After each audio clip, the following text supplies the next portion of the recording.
नमस्कार, मैं श्रेया। शिक्षा की बात हर शनिवार के इस नए अंक में आप सभी शिक्षा प्रेमियों का हार्दिक स्वागत है, सादर अभिनंदन है।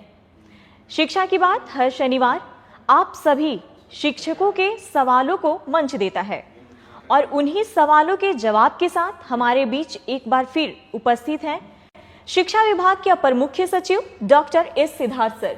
सर, बहुत बहुत स्वागत है।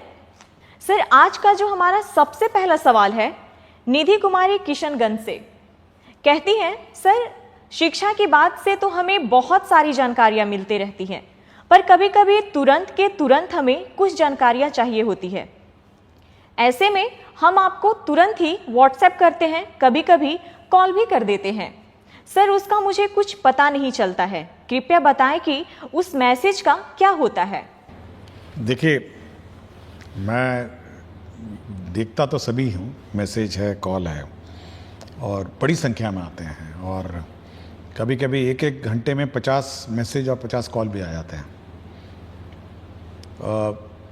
बहुत सारे लोग ट्रांसफर पोस्टिंग के बारे में पूछते हैं, कुछ लोग मिड डे मील की शिकायत करते हैं और विभिन्न प्रकार के इश्यूज़ के बारे में लोग बोलते हैं। लेकिन देखिए, किसी चैनल को फ्लड कर देना और किसी चैनल में इतने सारे मैसेजेस एक साथ भेजना, उससे क्या होता है कि उसका फिर कंप्लायंस का भी इश्यूज हो जाता है।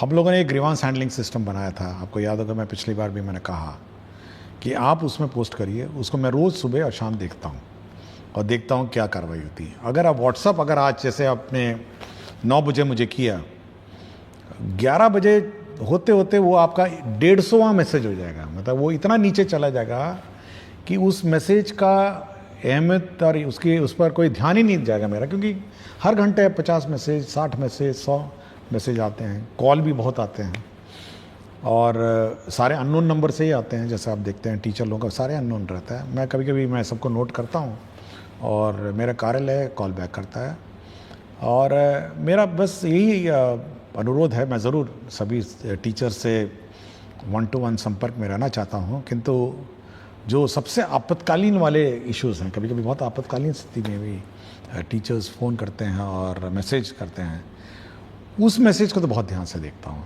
मतलब कोई टीचर कोई क्राइसिस में है या उसको विशेष समस्या है, लेकिन रूटीन में अगर आप पूछने लग जाएं कि मेरा ट्रांसफ़र कब हुआ, मेरा क्या हुआ, मेरा इस आवेदन का क्या हुआ, मेरा HRMS ऑनबोर्डिंग नहीं हुआ, मेरा पैन ठीक नहीं हुआ, तो वो सब मैसेजेस जो हैं वो टेक्निकली हम उम्मीद करते हैं कि वो हमारे जो ग्रीवांस हैंडलिंग पोर्टल है उसके माध्यम से प्राप्त हों, ताकि मेरा ऑफिसर भी देख सके, मैं भी देखूंगा, वो भी देखेंगे और समाधान करूं। लेकिन क्राइसिस ज़रूर, कोई क्राइसिस हो तो वो तो मैं देखता ही हूँ। बहुत बार आया है, बहुत बार क्राइसिस वाले मैसेजेस आए हैं और उस पर हम लोगों ने ध्यान दिया है, बट बहुत ध्यान रखना पड़ता है कि पता चला वो क्राइसिस वाला मैसेज पहुंच गया 250 मैसेज पे और जो साधारण या रूटीन मैसेज जो है वो चले जा रहे हैं। सरकारी नंबर है, सब जगह सबको पता तो चल ही जाता है, किंतु थोड़ा कौन सा मैसेज किस चैनल में भेजना हो और कौन सा मैसेज किस मतलब संपर्क कार्यालय में भेजे जाएं, वो थोड़ा ध्यान रखना चाहिए। और आपको पता होगा, मैंने इवन जो वेतन की बात हुई, बहुत सारे लोग HRMS, पैन नंबर और कि 2 महीने से मुझे वेतन नहीं मिला, मेरा पैन नंबर ठीक नहीं हुआ, तो हम लोगों ने ये भी कहा कि भाई ये सब DO का काम है और DO नहीं अगर करेंगे तो वो अपना वेतन नहीं निकालेंगे और उनके पूरे कार्यालय का वेतन नहीं निकलेगा। ऐसा नहीं कि मैंने कहा पूरे के पूरे शिक्षा जो व्यवस्था है, जो क्लर्क्स हैं, जो हमारे ऑफिसर्स हैं, किसी का वेतन नहीं निकलेगा और टीचर का वेतन निकलेगा। इसलिए थोड़ा इस पर टीचर लोगों को ध्यान देना चाहिए और वही मैसेज भेजें जो आपको लगता है कि बहुत क्राइसिस है और ACS का ध्यान इमीडिएटली इस पर होना चाहिए।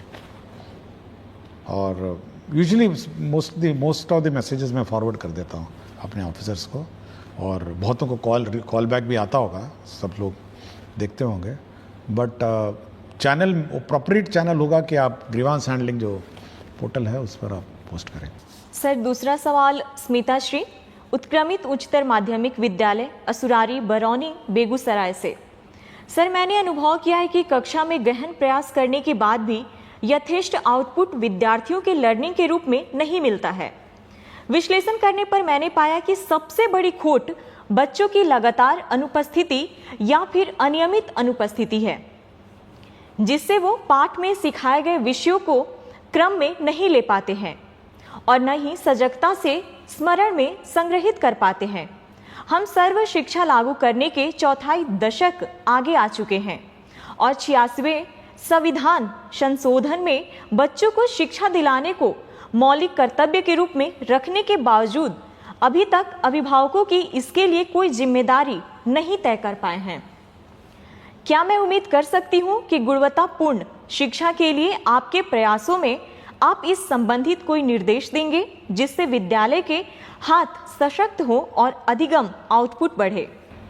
देखिए, अगर आप किसी सरकारी व्यवस्था में, तो सरकारी स्कूल है और प्राइवेट स्कूल भी आप देखते होंगे, और अगर कोई स्टूडेंट प्राइवेट स्कूल में लगातार अनुपस्थित होता है और अनियमित है, तो उसको चिट्ठी उसके माता पिता को भेज देते हैं कि भाई आपके टीचर, आपके जो स्टूडेंट है और आपके जो छात्र छात्राएं हैं, हम लोग स्कूल से बाहर निकाल देंगे। यह व्यवस्था आपके पेरेंट टीचर मीटिंग में और आपको भी है। मतलब अगर आप उसको नोटिस देंगे कि आप अपने बच्चे को लगातार नियमित नहीं आएंगे, तो हम उस स्टूडेंट को हम लोग स्कूल से निकाल देंगे, अनलेस एंड अनटिल कोई विशेष व्यवस्था हो। ये व्यवस्था आज भी हेडमास्टर के पास है और आज भी क्लास टीचर के पास है। ये हम लोगों ने ना ही उनसे लिया है। और यह भी मैंने देखा है कि बहुत सारे बच्चे सरकारी स्कूल में नामांकन करते हैं और ट्यूशन में चले जाते हैं, क्योंकि हाल ही में मैंने एक देखा था। तो यह बिल्कुल इलीगल है और अनियमित है।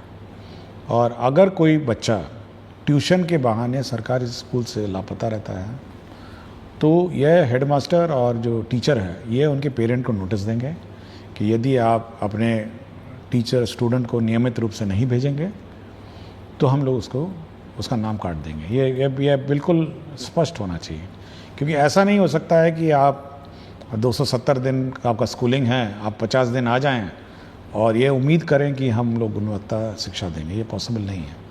यह पेरेंट का भी दायित्व है कि बच्चे को सुबह से उठाएं, सुबह सुबह स्कूल भेजें और समय पे भेजें। बहुत सारी समस्या हो सकती है, कोई व्यक्तिगत विशेष समस्या हो सकती है, और मैं चाहूँगा कि ये सख्ती टीचर्स भी बरतें और हेडमास्टर भी बरतें और पेरेंट्स को सचेत कर दें कि अगर आपका बच्चा नहीं आएगा, एक बार लिखित में दे दें कि भाई देखिए ऐसा है, आपका बच्चा फलाना दिन इस महीने में इतने दिन आया और इतने दिन नहीं आया, और ये बिल्कुल खेद का विषय है, और ये इसमें अगर सुधार नहीं होगा तो हम आपके बच्चे को स्कूल से बाहर निकाल देंगे। यह चेतावनी देनी चाहिए।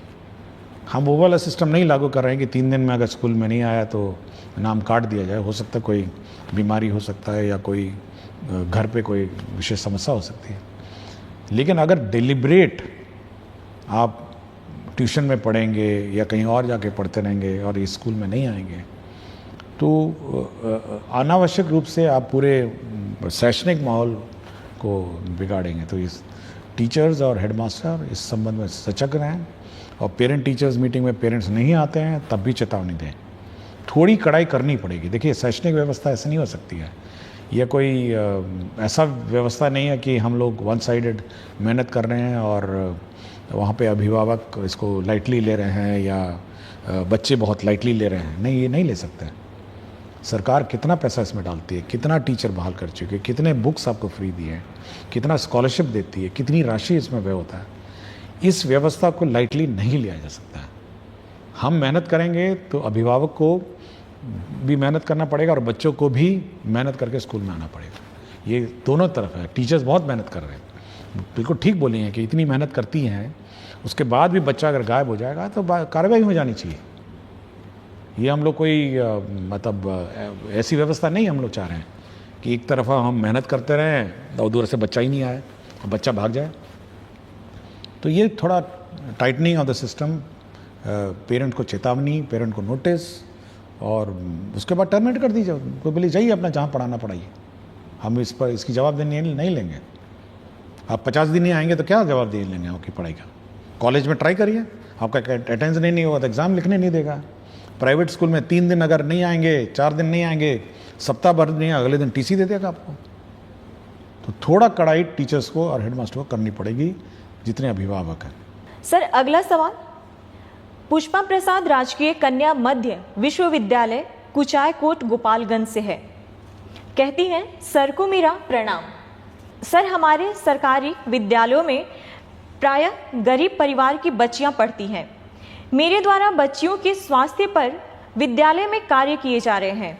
सर, मैं यह प्रश्न पूछना चाहती हूं कि सरकारी विद्यालयों में 6ठी से 8वीं या ऊपर कक्षा में बच्चियों के साथ माहवारी के समय स्कूल आना बहुत मुश्किल होता है।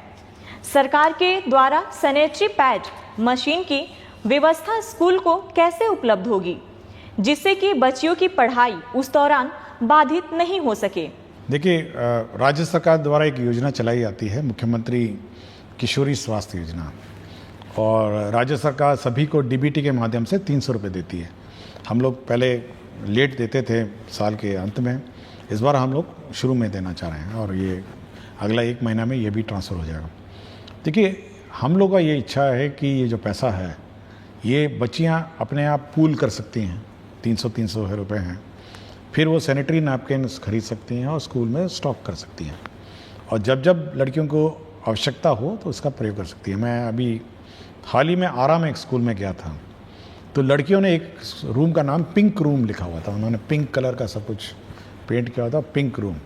और जो भी लड़कियों की इस प्रकार की समस्या आती है तो वो उस पिंक रूम जाती हैं, वहाँ पे ये पैड अलमारियों में स्टॉक रहता है और वहाँ से अपना यूज़ करते हैं। तो ये लड़कियों को जॉइंटली इसको यूज़ करना और जॉइंटली इस व्यवस्था को प्रयोग करना ये सिखाना चाहिए। डीबीटी में हो सकता है कि उनको पता भी नहीं हो, क्योंकि पैसा तो जाता है अकाउंट में, अब इसको पता भी नहीं होगा कि 300 रुपये इस कार्य के लिए है।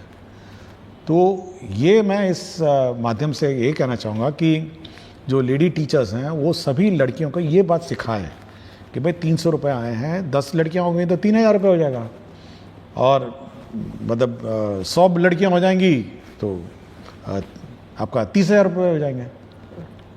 तो ये सब इकट्ठा करके एक साथ वो परचेज कर सकती हैं इन लॉट्स और फिर यूज़ कर सकती हैं।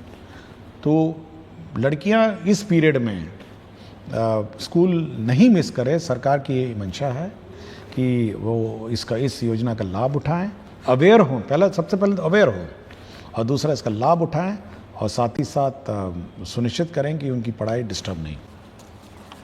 सर अगला सवाल अंकित कुमार करते हैं, मैं एससी सर से ये कहना चाहता हूँ कि आप स्कूल के साथ साथ बच्चों को जेईई नीट लेवल के लिए स्पेशल टीचर को लाया जाए, जिससे बिहार के ज़्यादा से ज़्यादा बच्चा आईआईटी और एम्स में जा सके। देखिए, हम लोग मैंने पिछले शायद एक एपिसोड से पहले मैंने कहा था कि हम लोग ऑनलाइन कोर्सेज चलाने की कार्रवाई कर रहे हैं, और जल्दी ही ऑनलाइन इस कोर्सेज शुरू करेंगे, और जो भी बच्चे हैं, जो मेरिटोरियस बच्चे हैं, वो इस ऑनलाइन में इनरोल होंगे और प्रश्न भी पूछ सकते हैं और क्वेश्चन कर सकते हैं। तो ये हम लोग ऑन जॉब हैं, तो थोड़ा हमको समय लग रहा है क्योंकि ये नई व्यवस्था है, तो इसको हम लोग शुरू करेंगे। पहले सबसे पहले तो हम लोग जो मेरिटोरियस स्टूडेंट हैं उसको आइडेंटिफाई करेंगे और इनरोल करेंगे। अगला सवाल श्रीकांत विद्यालय अध्यापक उच्च माध्यमिक विद्यालय टांडा पर शेखपुरा से। सर को सादर प्रणाम। निवेदन पूर्वक कहना है कि शिक्षण मजेदार जॉब तो है, परंतु विद्यालय पाठ्यक्रम करते करते शिक्षक मानसिक रूप से बर्नआउट हो जाते हैं। पूर्व में इस बर्नआउट के उपचार स्वरूप संकुल, बीआरसी एवं जिला स्तर पर कई तरह के प्रशिक्षण की व्यवस्था थी। वह चाहे 1, 2 अथवा 5 दिवसीय ही होती थी, पर उससे शिक्षक तरोताजा, नयापन एवं उत्साहित महसूस करते थे। मेरा सवाल है कि शिक्षकों को बर्नआउट होने से बचाने के लिए वर्तमान में सरकार की क्या योजना है? देखिए, अगर मतलब आप कार्य को किस प्रकार लेते हैं उस पर आपकी मानसिक स्थिति पर प्रभाव पड़ता है।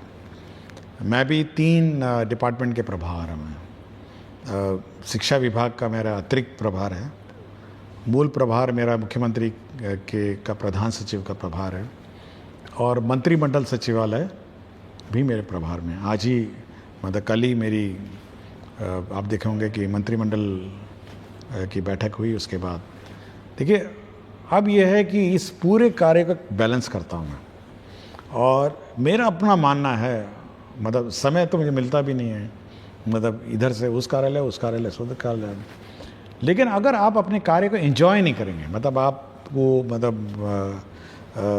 मतलब उसको एंजॉयमेंट के रूप में ले लेंगे, तो आपको लगेगा कि ये बड़ा बोझ है, मतलब आपको लगेगा नहीं ये बहुत ही हैवी वर्क है, और आपको फिर बर्नआउट वाली स्थिति आ जाएगी। देखिए आप डील करते हैं बच्चों को, मतलब आप एक लॉट जो है ना, हम तो बहुत ही मैच्योर लोगों को डील करते हैं, हम टीचर्स को है, मेरे क्लर्क्स हैं, ऑफिसर्स हैं, तो इनसे मेरा संपर्क रहता है।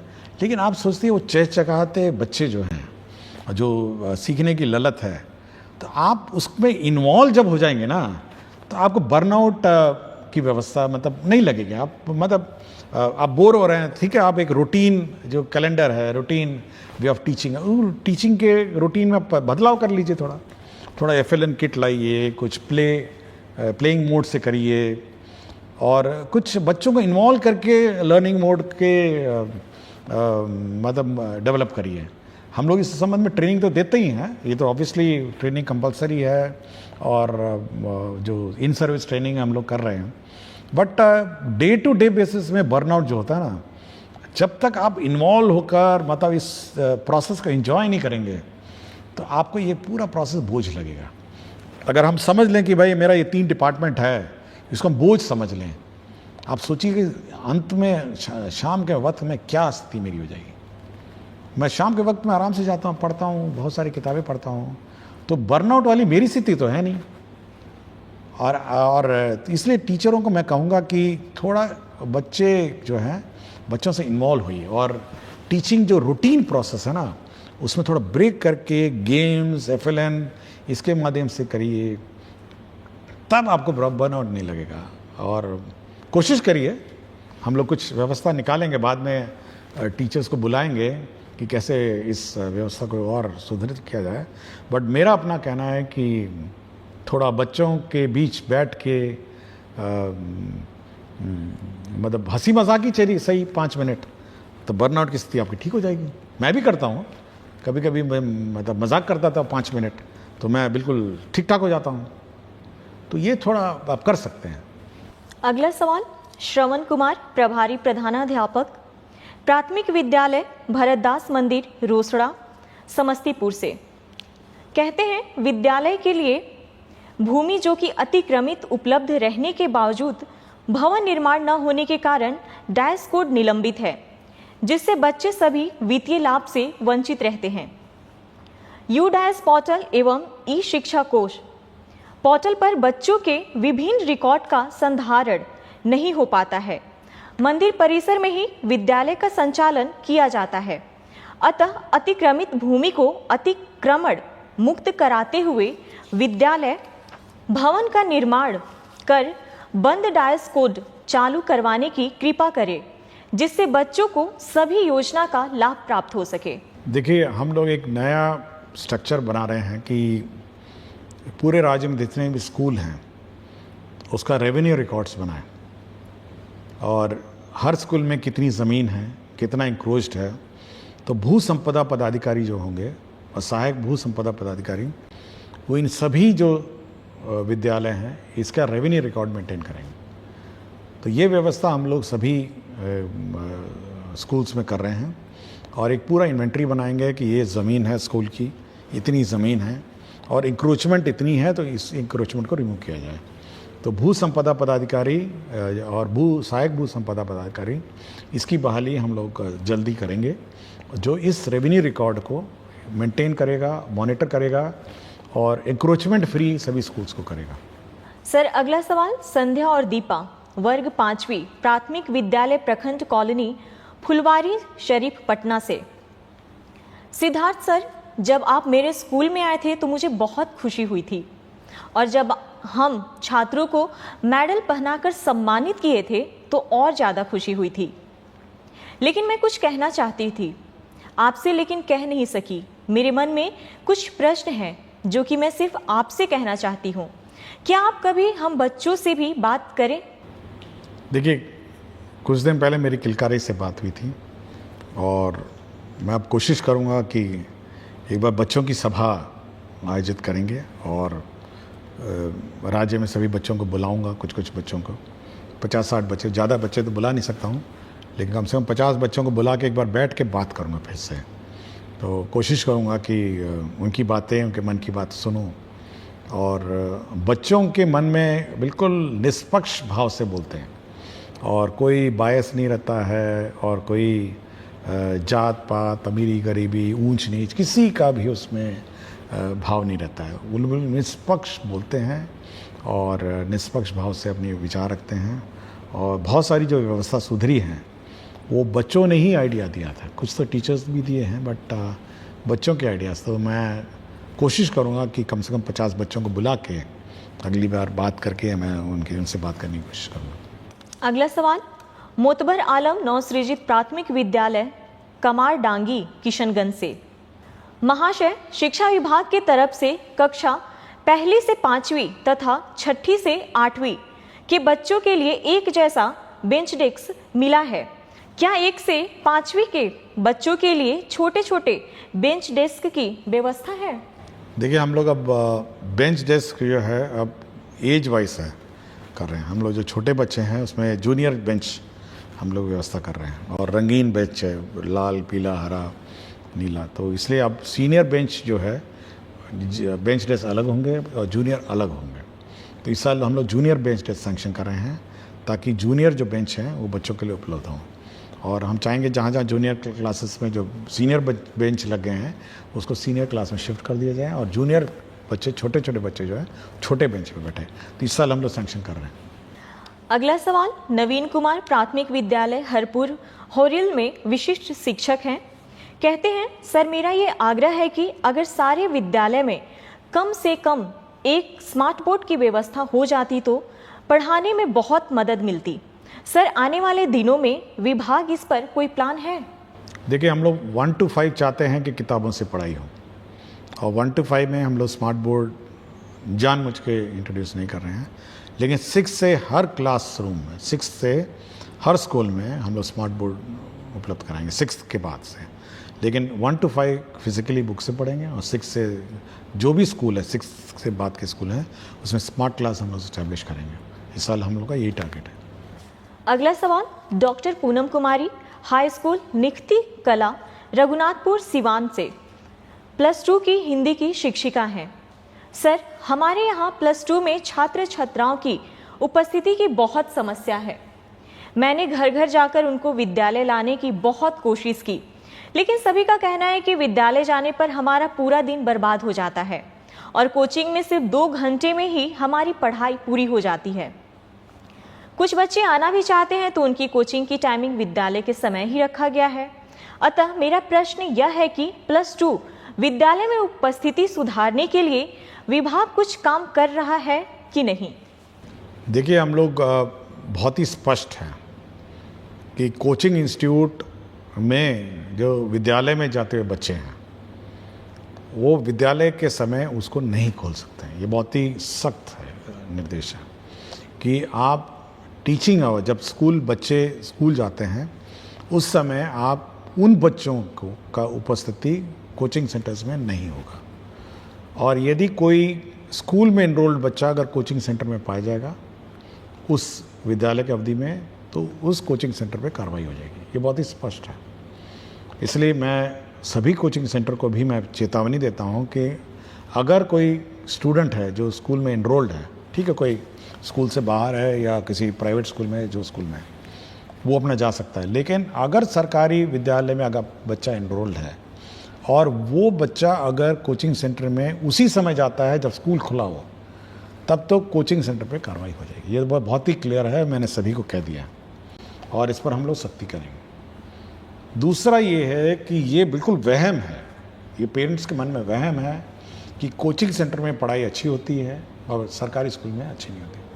देखिए, जो हमारे सरकारी टीचर हैं वो एक कॉम्पिटिटिव एग्ज़ाम पास करके आए हैं, ये बिल्कुल अभिभावक के मन में बैठ लेना चाहिए। और जो कोचिंग सेंटर का संचालक है और जो कोचिंग सेंटर का टीचर है, उन्होंने तो कोई एग्ज़ाम पास नहीं किया है। अब आप सोच सकते हैं कि उस कोचिंग सेंटर में क्या पढ़ाई होती होगी। तो यह अभिभावक को सोचना है कि भाई इस प्रकार की व्यवस्था में वो जो ठूस ठूस के, मतलब हम देखे हैं कि तो कोचिंग सेंटर मैंने देखा है मधुबनी में, मेन गली में मैंने देखा था कि 12 फीट बाय 12 फीट के कमरे में ठूस के भरा हुआ है। और कुछ कुछ कोचिंग सेंटर तो 500 हजार लोगों को बैठा के पढ़ाते हैं। पता नहीं क्या व्यवस्था, क्या पढ़ाते होंगे पता नहीं, और पढ़ते भी हैं नहीं पढ़ते हैं, और क्या व्यवस्था है, मैं बड़ा हैरान हूँ। कुछ तो एडवर्टाइजमेंट पे चलते हैं, मतलब कोचिंग सेंटर एडवर्टाइजमेंट में चल रहा है, मतलब प्रचार प्रसार पे कि बहुत पढ़ाई हो रही है, बहुत फलाना हो रहा है। लेकिन मेरा मानना है, देखिए हम भी पढ़े हुए हैं, मैं तो IIT का हूँ, अहमदाबाद में MBA कर रहा हूँ, PhD हूँ। लेकिन मेरा अपना मानना है कि जो शिक्षा स्कूल में मिलती है वो किसी भी हालत में आपका कोचिंग सेंटर में नहीं मिलेगी। कोचिंग सेंटर में आप रट सकते हैं, कोचिंग सेंटर में तोते की तरह रटा सकता है, कोचिंग सेंटर में बिल्कुल मतलब मशीन की तरह पढ़ा सकता है। लेकिन शिक्षा जिसको कहते हैं ना, एजुकेशन, वो केवल स्कूल में मिलेगी। ये बिल्कुल बहुत ही क्लियर है। मैं शिक्षा प्राप्त किया, मैं अपने अनुभव से बोल रहा हूँ। मैं IIT किसी कोचिंग सेंटर में पढ़ के नहीं गया था, मैंने अपनी किताबें पढ़ी, स्कूल के जाता था। IIM अहमदाबाद में मैनेजमेंट किया, मैं कोई कोचिंग सेंटर में थोड़ा गया। IAS में मैं कोचिंग सेंटर में नहीं गया, सोचिए। IAS भी मैं अपना घर जाता था, घर में बैठा पढ़ाई किया, पास हो गया। कोचिंग सेंटर पर बच्चों को भेजना ये केवल एक मतलब दिमाग में बैठ गया है कि भाई कोचिंग सेंटर में पढ़ाई होती है। और कभी कभी मैं देखता हूँ, मतलब यूट्यूब में कभी देखता हूँ, मतलब प्रचार कर रहे हैं, ऐसे प्रचार कर रहे हैं जैसे कोई कोचिंग सेंटर में भर्ती करा दीजिए तो आपका बच्चा पढ़ लेगा। और ये बिल्कुल गलतफहमी है। तो मैं ये कहूँगा अभिभावक से, भाई आपको बाद में पढ़ाना, जब पढ़ाना पढ़ाइए ना, आप स्कूल आवर के बाद पढ़ाइए, स्कूल शाम को जाके पढ़ाइए ना, 2 घंटा 3 घंटा जाइए पढ़ाइए, मुझे कोई प्रॉब्लम नहीं। लेकिन स्कूल आवर में जो बेसिक शिक्षा है वो ग्रहण करना पड़ेगा। और उस समय उस बच्चे को अगर कोचिंग सेंटर में भेजेंगे और कोचिंग सेंटर उसको एडमिट कर लेगा तो कोचिंग सेंटर पे कार्रवाई हो जाएगी। और मैंने पहले भी कहा था, अभी आज कार्यक्रम से पहले कहा कि टीचर और हेडमास्टर नोटिस दे दीजिए कि अगर आपको इतना ही रुचि है और इतना ही आपकी इच्छा है कि बच्चा कोचिंग सेंटर में पढ़े तो पढ़े, वहीं जाके पढ़े। आपको लगता है, देखिए अभिभावक इज द मोस्ट इंपॉर्टेंट जज ऑफ स्टूडेंट। उसको लगता है कि मेरा बच्चा कोचिंग सेंटर में ही ज्ञान प्राप्त करेगा तो वहीं ज्ञान से ही, अब स्कूल से उसका नाम काट दीजिए। तो ये बिल्कुल सख्ती होनी चाहिए। और हम लोग को यूनिवर्सल एजुकेशन और RT में ये है कि हर बच्चे को शिक्षा देने का कर्तव्य सरकार का है। लेकिन अगर अभिभावक यह समझ लें कि हमको कोचिंग सेंटर में ज़्यादा ज्ञान प्राप्त हो रहा है तो यहाँ से नाम कटवा के ले जाए ना, अपना कोचिंग सेंटर वहीं रहे। आप क्यों यहाँ पे हम लोग का समय व्यर्थ कर रहे हैं? जो बच गए हैं उनको अच्छा पढ़ाया जाएगा। तो ये थोड़ी सख्ती करनी पड़ेगी, बोथ इन कोचिंग सेंटर्स और बोथ स्कूल में भी, कि बच्चे स्कूल में आए, समय पे पढ़े और समय पे पढ़ाया जाए। सर, आज का आखिरी सवाल सोनू कुमार, टीचर UMS सुल्तानपुर, कक्षा 9वीं और 10वीं भागलपुर से। सर, BPSC टीचर रिक्रूटमेंट के लिए जो नियमावली 2023 में बनाई गई है उसमें BPSC शिक्षक जो अब राज्य कर्मी हैं उनको मिलने वाली किसी भी प्रकार के लिप्स या जिक्र नहीं है, जिससे टीचर्स को कोई प्रॉपर जानकारी नहीं हो पा रही है अपने लिप्स और उनके रूल्स के बारे में। अतः आपसे रिक्वेस्ट है कि अगर हो सके तो इसके विषय में विभाग की तरफ से एक लिप रूल और उसके प्रोसेस के बारे में कोई नोटिस या गाइडलाइंस इशू करवा दें, क्योंकि इन छोटी छोटी चीज़ों की जानकारी का अभाव होने के कारण HT या HM या BEO के द्वारा टीचर्स को परेशान होना पड़ता है। देखिए, हम लोगों ने गाइडलाइंस फ्रेम कर लिए और मेरे ख्याल से मैंने पिछले बारे में ही कहा था कि किस प्रकार की छुट्टी किस प्रकार के टीचर्स को कब मिलेगी। बिल्कुल पूरा गाइडलाइंस है, बन गया है। और कितने दिन में किसको अप्रूव करना ये भी लिखा हुआ है कि CL को 1 दिन में अप्रूव करना है और बाकी सारे छुट्टियां 7 दिन में जो डीओ हैं वो अप्रूव करेंगे। ये बिल्कुल हम लोगों ने गाइडलाइंस बना ली है, कितने दिन की छुट्टी, कितने दिन की छुट्टी मिलेगी, सब मिलेगी। और ये भी लिख दिया है कि आपको केवल ऑनलाइन अप्लाई करना है, आप ऑफलाइन अप्लाई नहीं कर पाएंगे, आपको ई शिक्षा कोर्स से ऑनलाइन अप्लाई करना है और आपका अप्रूवल भी ऑनलाइन आना है। अगर 7 दिन में डीओ और हेडमास्टर ने निर्णय नहीं लिया, मतलब डीओ ने 7 दिन, सीएल तो एक ही दिन का है, उसी दिन अप्रूवल है, अगर 7 दिन में डीओ ने निर्णय नहीं लिया तो वो छुट्टी मानी जाएगी, अप्रूव्ड मानी जाएगी, मतलब डिफॉल्ट। अगर 7 दिन में वो स्वीकृत करता है तो ठीक है, 7 दिन में अस्वीकृत करता है तो ठीक है, लेकिन अगर 7 दिन में वो लेके बैठ गया, उसने कोई निर्णय नहीं लिया, तो स्वतः वो छुट्टी स्वीकृत हो जाएगी। ये मैंने टीचर के पक्ष में ये निर्णय लिया है हम लोगों ने, और ये वेटिंग में गया है रूल, और मेरे ख्याल से नेक्स्ट वीक ये गाइडलाइंस इशू हो जाएंगी। लेकिन पूरा फ्रेम हो गया है और इस पर पूरा हमारी चर्चा हो गई है, और ये गाइडलाइंस निर्गत होगा कि किसको कितने दिन में छुट्टी स्वीकृत होगी, और अगर किसी ने स्वीकृति में लापरवाही की तो ऑटोमेटिकली वो स्वीकृत हो जाएगा बाय डिफॉल्ट। और कौन कौन कहाँ अप्लाई करेगा ऑनलाइन, यह भी हम लोगों ने डिफाइन कर दिया। बहुत बहुत धन्यवाद सर। अगले सप्ताह फिर से मुलाकात होगी शिक्षा की बात हर शनिवार के साथ।